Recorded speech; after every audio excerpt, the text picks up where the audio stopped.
I recognize that we are moving into a postmodern world where Buddhist ideas are becoming trendy. Everything's kind of going green.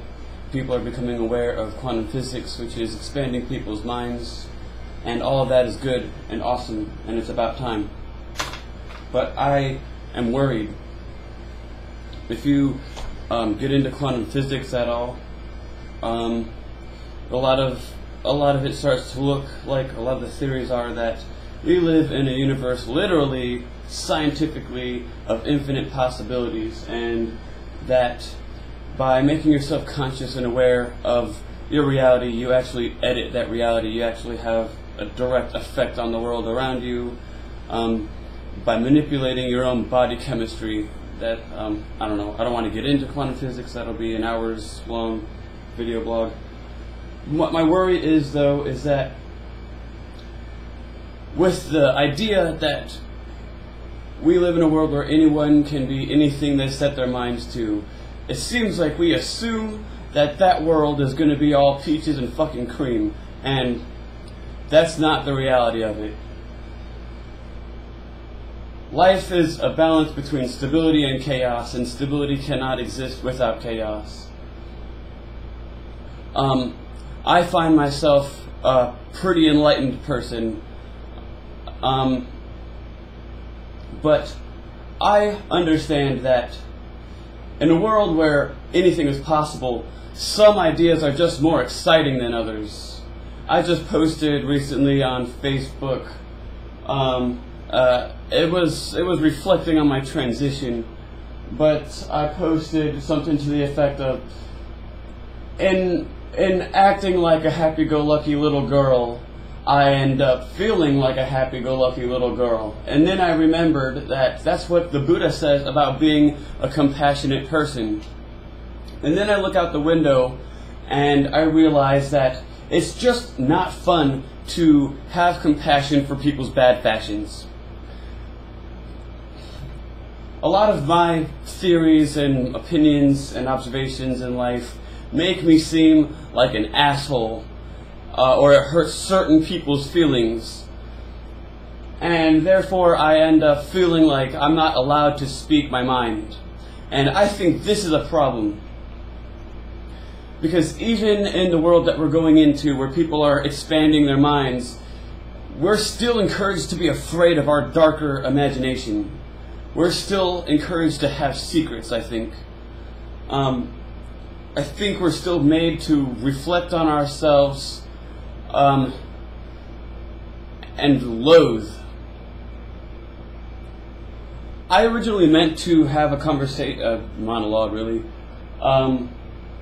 about BDSM. What I meant to open up saying was that safe, sane, and consensual is one way of looking at the BDSM, especially in community. When I engage in BDSM with people, it's sane, safe, and consensual. But that's not the way it looks in my head.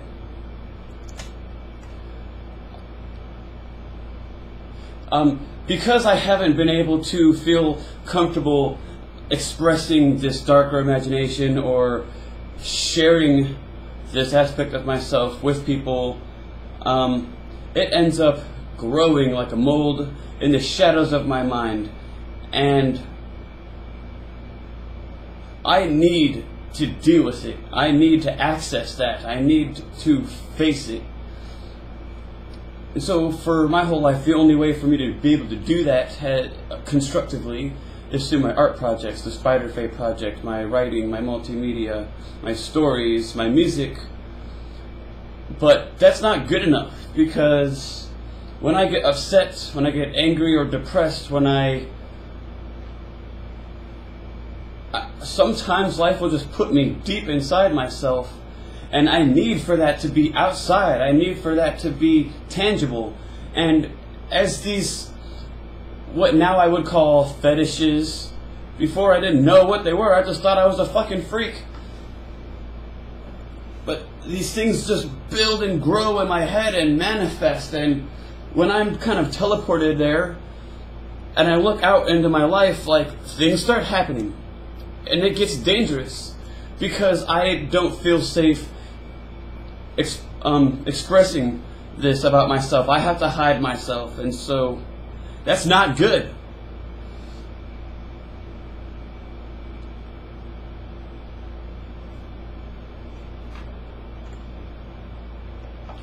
I think I'm going to leave that off here. I'm going to collect my thoughts a little bit, and I'm going to go switch into a more BDSM themed topic. But I'm just, I don't know, last night we were at Starbucks and we ended up having this conversation, me and my team, like we usually do, about philosophy, about life, the universe, and everything. And it's usually very vivid and energetic, and I don't know.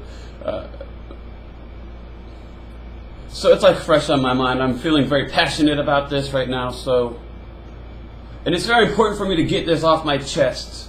So let me collect my thoughts real quick. I'm going to come back with a part 2, and I think it's going to be more specific to BDSM.